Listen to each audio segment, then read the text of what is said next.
Près de 8 millions de Tunisiens sont appelés à renouveler la composition de l'Assemblée des représentants du peuple.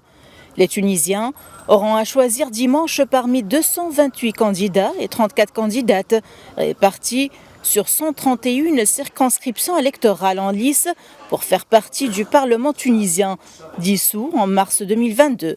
Seuls les partisans du président appellent à une participation massive à ces élections. Nous appelons le peuple tunisien à participer massivement le jour du vote pour réussir le processus du 25 juillet.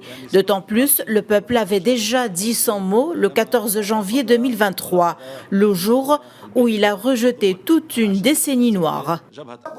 Vu le désintérêt et l'abstention des partis politiques, ce Parlement aura peu de légitimité, estime Hossem Hammi, le coordinateur de la coalition Assomoud.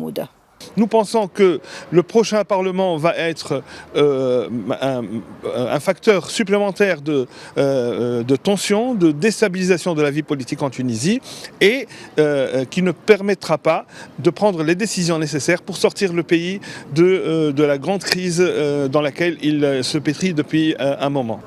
Dans la rue, la tension est ailleurs.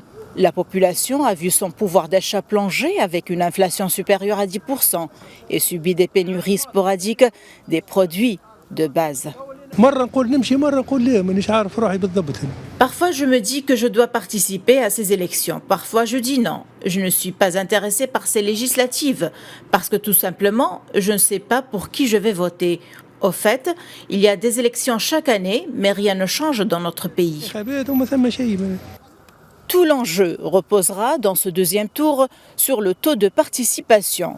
Au premier tour, il n'était que de 11%, soit la plus forte abstention depuis la révolution de 2011, qui a fait chuter Ben Ali. Comme au premier tour, l'opposition appelle à boycotter le vote. La population désabusée par la politique a vu son pouvoir d'achat plonger et subit des pénuries. Depuis Tunis, Najwa Becha pour Médian.